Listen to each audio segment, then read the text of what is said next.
Good morning. And as always, it is a great honor to be here and get to know some of you as new faces and many of you as familiar and loved faces and hear about what God is doing not only in your lives but through your lives to others. We're going to talk this morning and some tomorrow about power. It is something that is often abused in this world, as you know. And much of the trauma that you work with is the result of those abuses. And so I think it's very important for us to understand power, what it is, how it's misused, and also what God says about it. So power, to begin, is simply the ability to do something or to influence. It can mean anything from the capacity to influence another, or it could mean things like to have leverage, or to dominate, or to coerce, or to master someone. Every single human being has power. By our sheer presence in the world, we have made an effect. We're taking up space. We're here. The 2-month-old infant who wakes in the middle of the night screaming has the power to raise very independent grown-ups out of a sleep that they much desire and need. Now, those grown-ups have power over the infant as well, don't they? And they can respond with attention and care, or they can respond with anger and abuse at being disturbed, or they can withhold power and neglect. All responses affect and shape the child.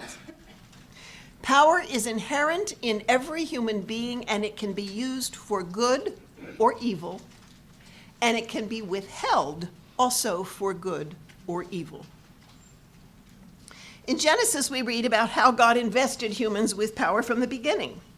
He says, "Let us make humans in our image, in our likeness, and let them rule." He told them to be fruitful and to rule and to subdue. Humans who are fruitful increase their power simply by creating more humans. Rule and subdue are pretty clearly power words. The Hebrew for rule means dominion or dominate. The word for subdue means to conquer or to subjugate or to keep under. It also can have very negative meanings like put in bondage or force or violate or tread underfoot. In that same verse, it says that God created humans in his own image, in his likeness. Now, when you look in the mirror, what do you see? Hopefully yourself. And if you don't, you might see a psychologist. The person you reflect, that is reflected to you in the mirror has your nose and your hair and your smile. Power was given to humans who reflected God and who he is. And what do we know about him? He is good. He is faithful. He is a refuge. He is truth. He is love. And so humans were made reflecting those qualities of God. And power was given to humans who bore the character of God. And we are told God blessed them. He pronounced a benediction over them. We all know what happened after that. A seemingly beautiful creature who had utterly rejected the power of God or any likeness to him came and deceived the human beings, and this part's important, using God's own words. You want to be like God, he said? You can do that by choosing what he has denied you. And like the enemy, the humans then chose to use their power against God and took what appeared good for food and fed on it. They used their power to choose evil, power that ought to have been used to choose good. Power used by those who bore the character of God in the flesh became power used by those who bore a likeness to the enemy of God. That power is not then power to bless. It becomes power to harm. Not just others, but the self as well. So we're going to look more closely at this thing we call power so we can better understand what kind of power we have and how it can be used for good or evil, for healing or for harm. Now, the issue of power and its accompanying deception seems to have been a frequent topic of discussion in recent years. We hear in the media about power and its abuse by individuals. We hear about it within families, in churches, and certainly within political circles and within governments. We hear about deception and how cover-ups have been carried on for years by large institutions, organizations, and churches. These are critical topics for us to consider and understand if we work with trauma. And as most of you know, I am a Christian psychologist, and I have for 45 years had two specialty areas. One of those has been trauma of many kinds. I have worked with men and women who've been sexually abused as children and assaulted as adults. I've worked with domestic violence, clergy sexual abuse, sex trafficking, and victims of other things such as kidnapping, torture, genocide, and war. Running down a second track, I have spent many years working with those in Christian leadership, pastors, missionaries, elders, professors, and heads of Christian organizations, those called to use their power to bless, but who instead have controlled the intellects, the hearts, and sometimes the sex lives of their sheep, using the sheep as food for themselves and their goals rather than feeding the sheep God called them to serve. And also then many who have covered up such abuses theoretically for the sake of God's work. In other words, others have withheld using their power for good out of fear and self-protection. So needless to say, I have seen untold damage done to the precious body of Jesus Christ in his name. And so it's for the sake of that body and that wonderful name that I believe we need to wrestle with the issues of power and its abuses. Now, you here in this room are involved in some kind of ministry or caregiving. Many of you are in high positions of leadership. That means you are in relationships where you hold power in vulnerable and broken lives. You are part of a community of trauma healing, which means you minister to many who have been abused and traumatized by power used wrongly. I believe that you care about the body and the name of Christ. I know that you do not want to hear the word woe from the throne of God, which is what he spoke to the shepherds of Israel who fed on the sheep. He said this: "Those who are sickly you have not strengthened, the distressed you have not healed, the broken you have not bound up, the scattered you have not brought back, nor have you sought for the lost." You hear the withholding of power for good in some of those words? "But with force and with severity you have dominated them. You have used your power for evil." These shepherds misused their God-given power and allowed the flock to become prey. God's response was to remove his flock from their care. I believe that those of you in this room desire to care for and protect the sheep of our God in this world. You do not want them to become prey to you or to anyone else. So out of honor for that desire and concern for the sheep and the glory of God, I want to put some thoughts for you this morning, give you some thoughts about power. So we've defined it. It's the ability to make things happen, to influence. We have noted where our power as humans originated. It's part of God's image in us. And we have also noted that that part of our image, along with everything else, is now twisted and easily abused. It is important to note through all of this that though all of us have power, not all of us feel powerful. Many humans feel powerless, some in certain contexts and some all the time. So many of you have lived or traveled in poverty-stricken areas or spoken with, say, a sexual assault victim, and you have witnessed experiences of utter powerlessness. Any of you who have parented small children have had bad days when you felt tired and needy and weak and utterly powerless but you knew you had the power to damage your children. In fact, fragilities and weaknesses do not necessarily remove our power at all. They do, however, make us much more likely to use that power destructively. So we are most in danger the weaker or needier we feel, because we are far more likely to neglect or use those under our care to feed ourselves. Those who feel powerless or inadequate often abuse power. And I suspect that trauma and abuse of power in their lives is in part the story behind why young men around the world are becoming what we call radicalized. It is also important to note that power is not a fixed trait. It varies across contexts. So, for example, I have power with my 2 grown sons simply because I am their mother. However, they are 6'2" and 6'5". So they have the greater physical power. It shifts.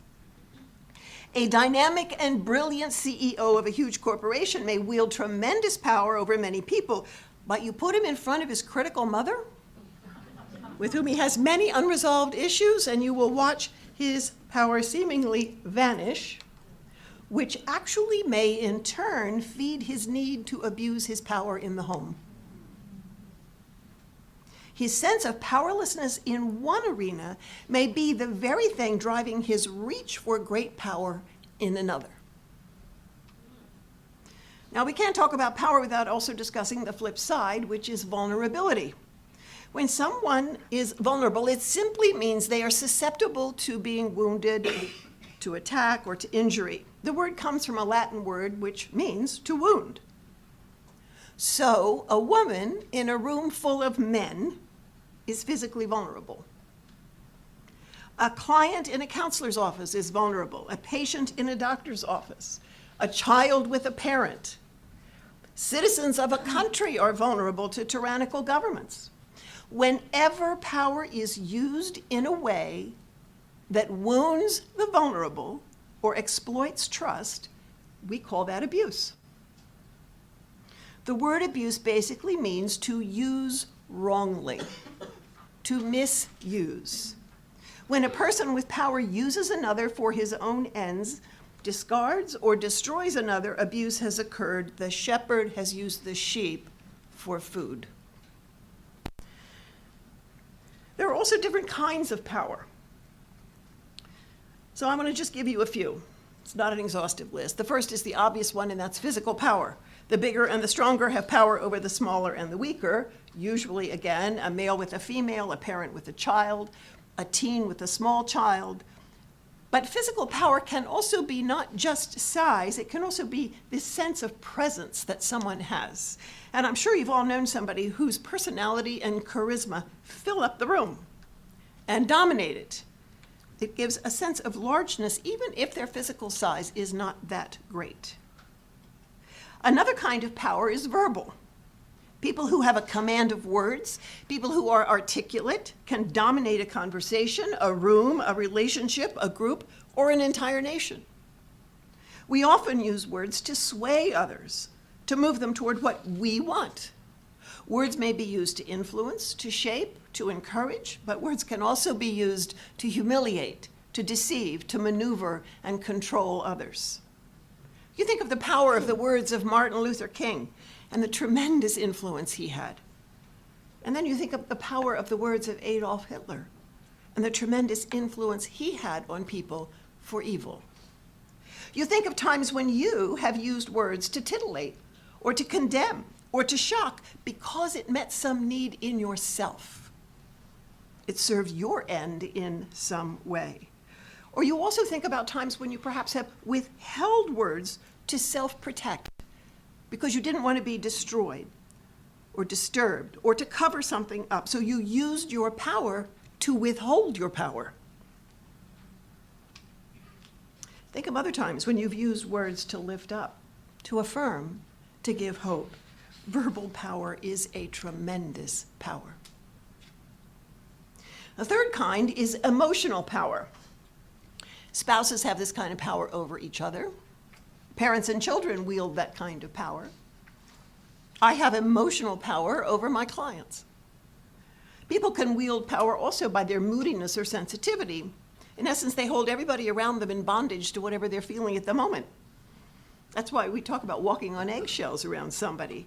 We're trying to prevent a particular mood from descending or being aggravated.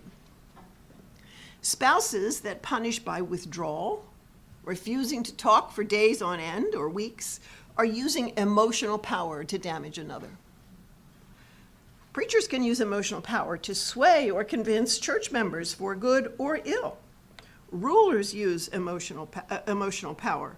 And when emotional power and verbal power are combined and attached to the longings that human beings have within them, it is very easy to get their obedience. You can move an entire nation with verbal and emotional power and an understanding of the longings in people's hearts. So listen to some words that have both emotional and verbal power.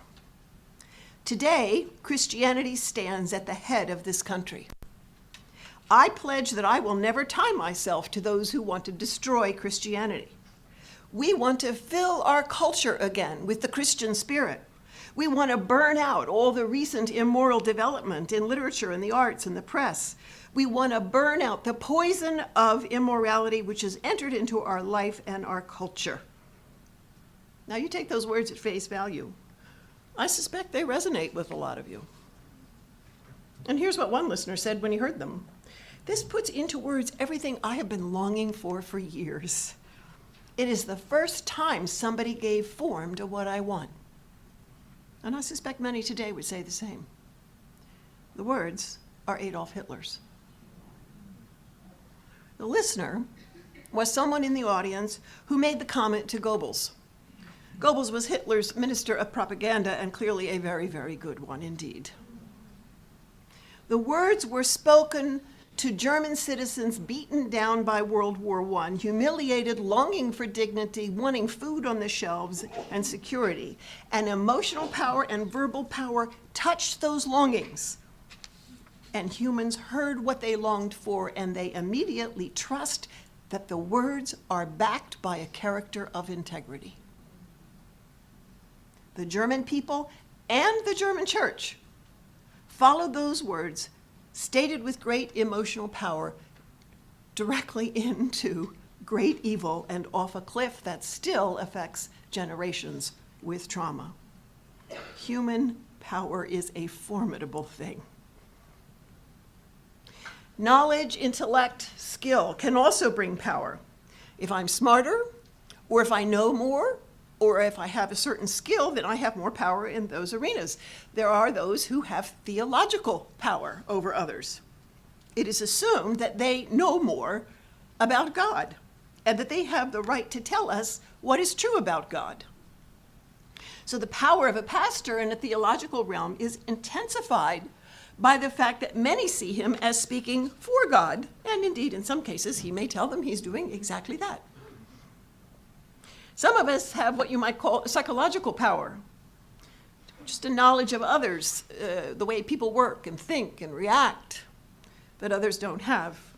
And it can include a knowledge about how to maneuver, manipulate, or shift people. Many of us experience this kind of imbalance of power regarding knowledge when we're ill. You know, you go to the physician and it's, you know, he's there or she's here and you're here, right? In terms of power. Because not only do they tell you what's wrong, they also are going to tell you what to do about it. And you're the vulnerable party. There's also power of position. Position can be literal, like president or CEO or pastor or therapist or doctor or parent. But it can also extend to the power of reputation or status. Those who are labeled by others as brilliant or godly or successful, or who will make it all better for everybody, are accorded power simply by virtue of their reputation. They can walk into a room, and because of that reputation, people give their words and actions a certain weight or power, and like Germany, they do it without waiting to see if there is integrity of character behind it.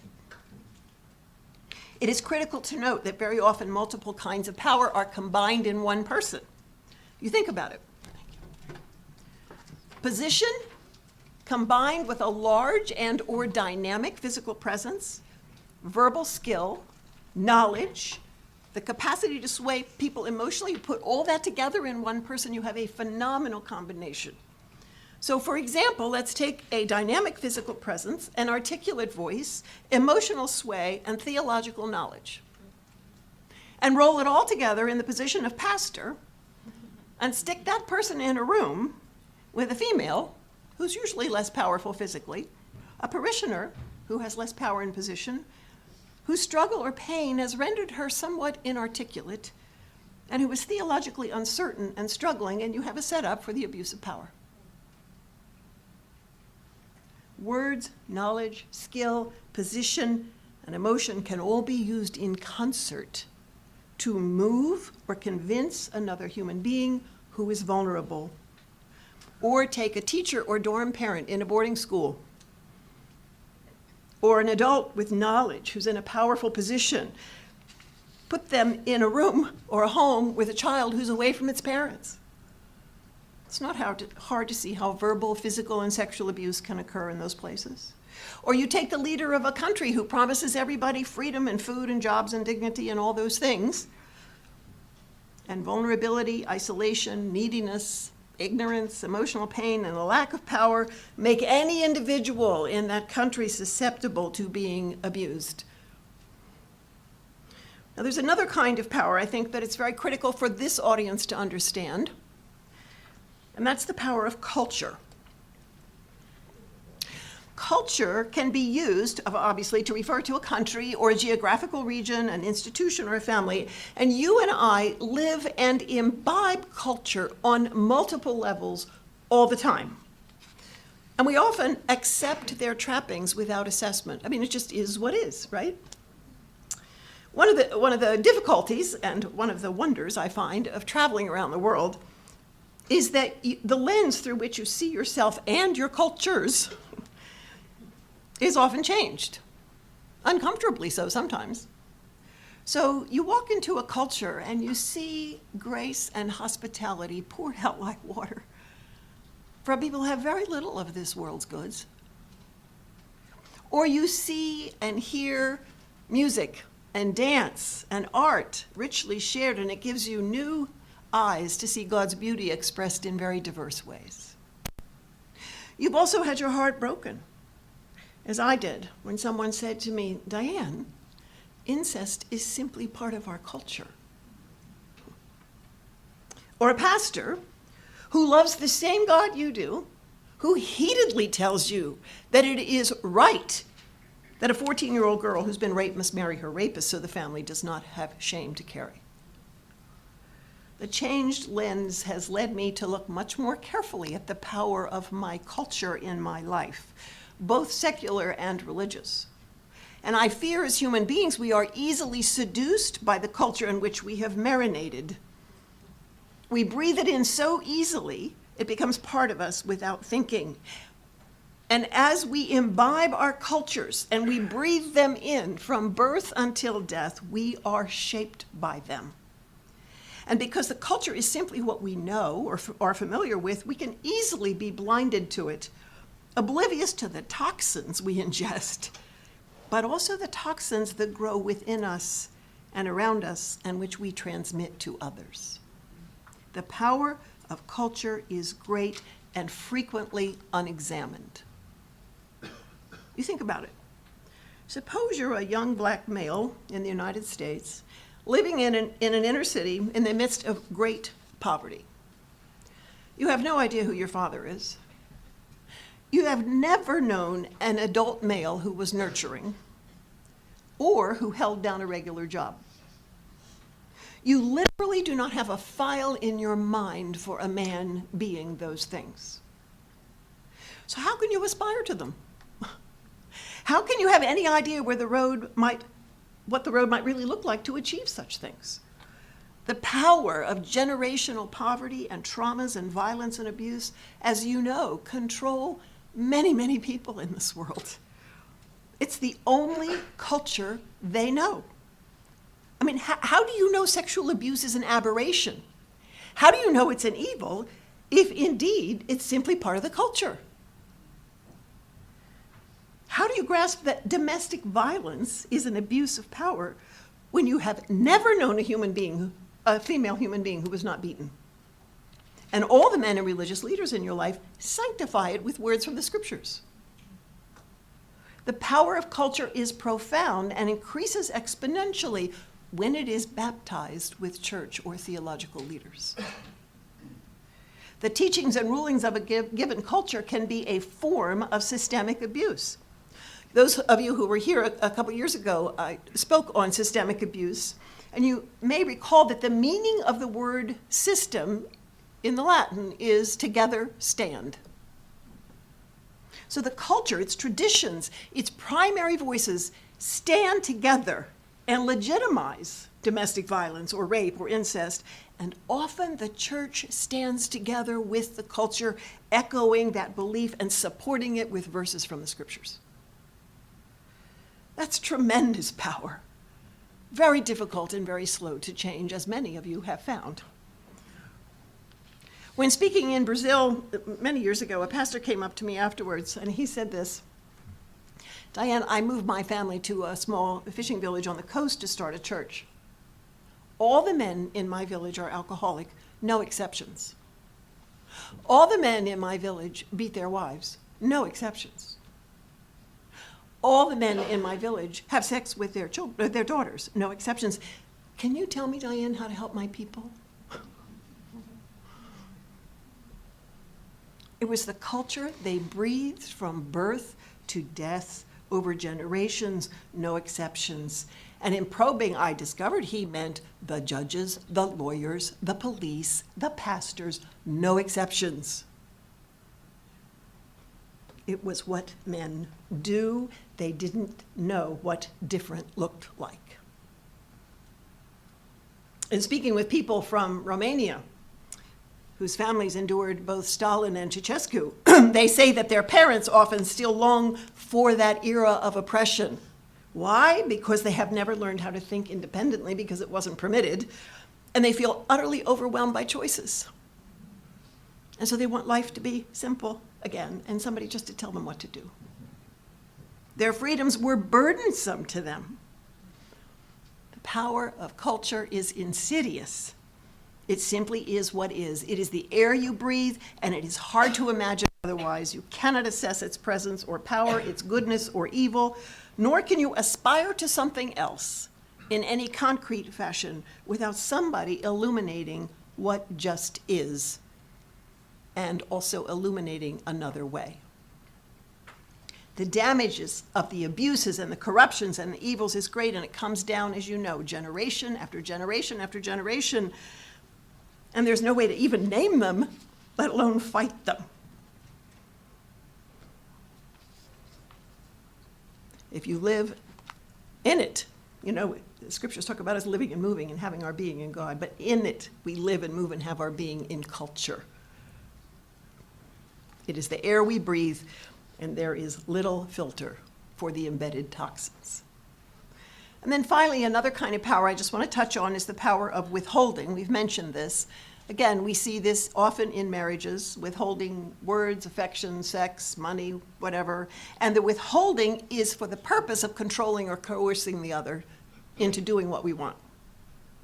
Withholding power can be due to great fear also, and complicity, because the choice of response is going to cause a big mess.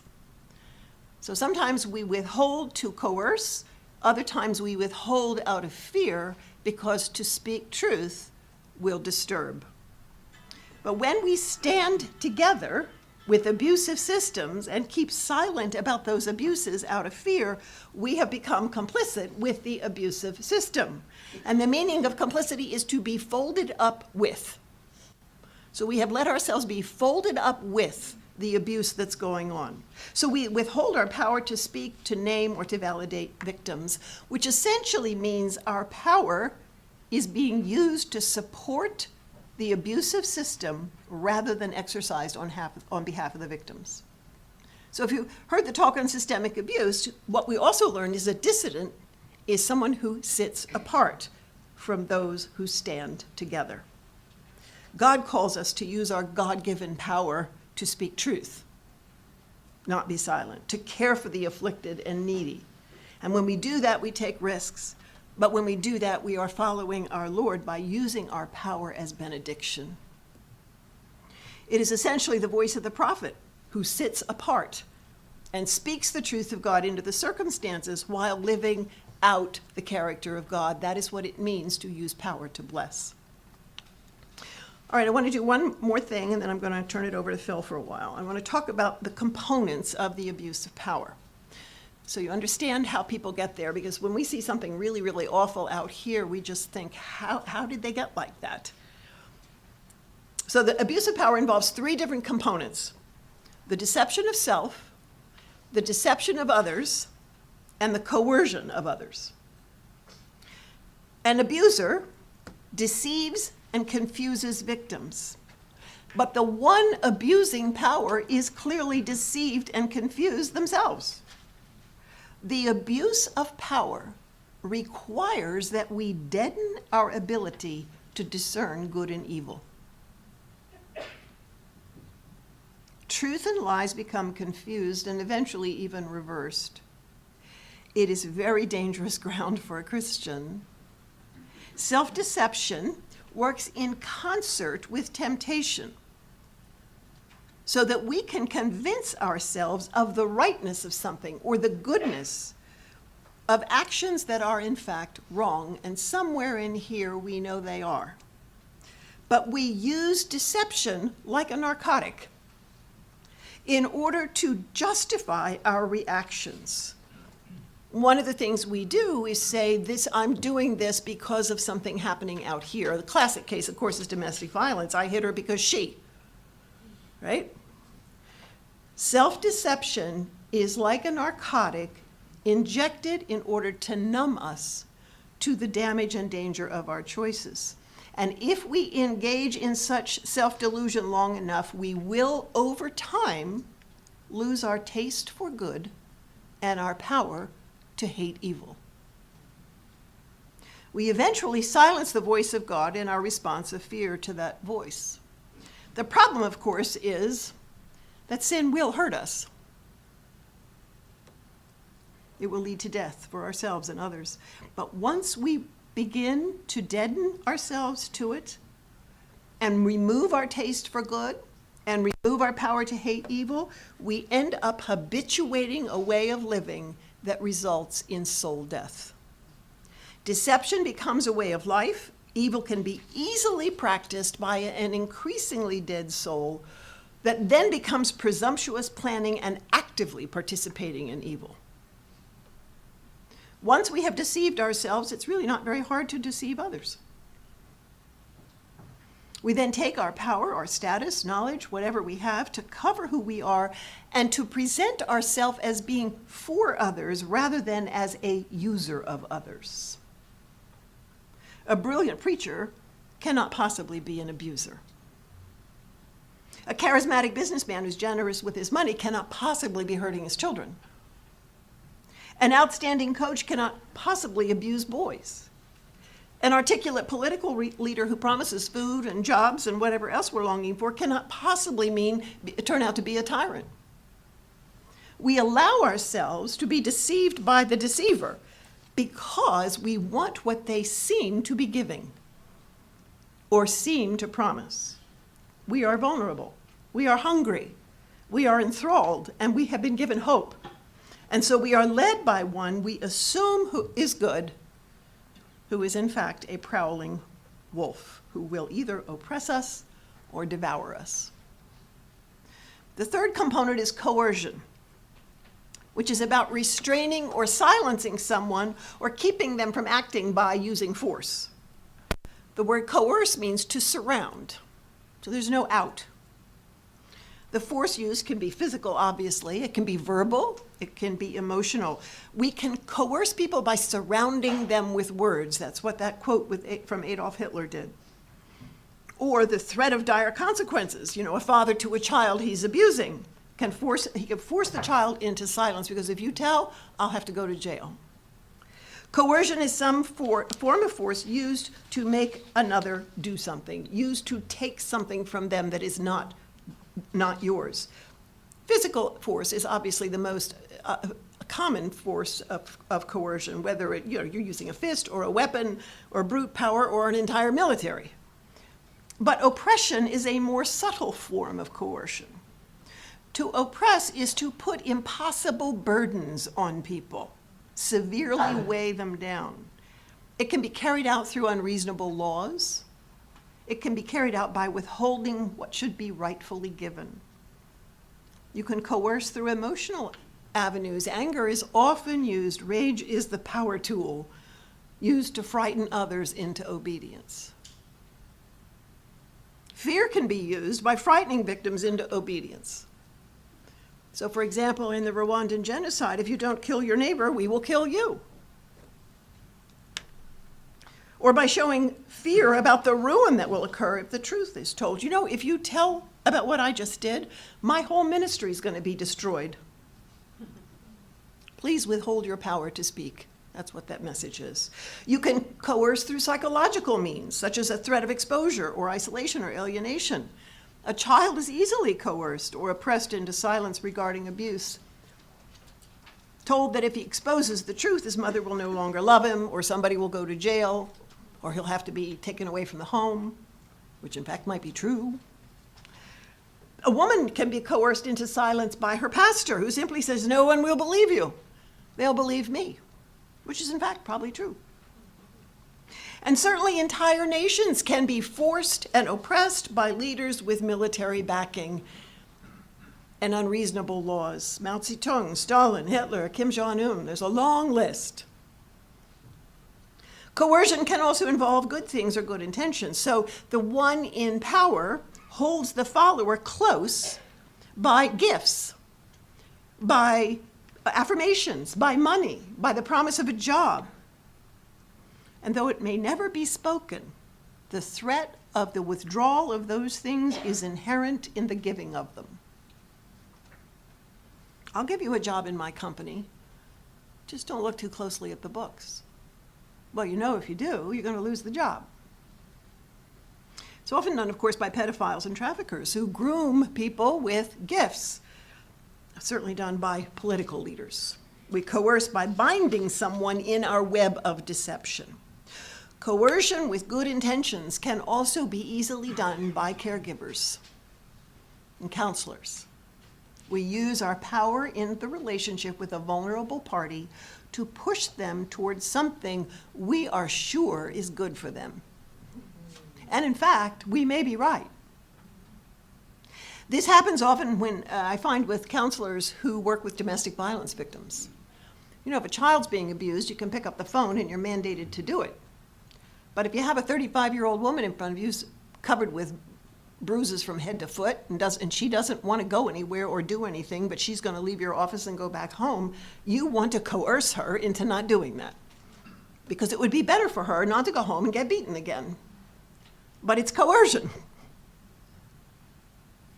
So sometimes our own fears or our desires to care for other people or want them to be safe can lead us to push and prod and use our position and our skills in overbearing ways and even controlling ways with the goal of helping them to safety. The victim is yet again being coerced, being overcome by another, and has little to no voice, which is exactly what the perpetrator is doing. The work that many of you do has given you a front row seat to many of the ways in which power is abused.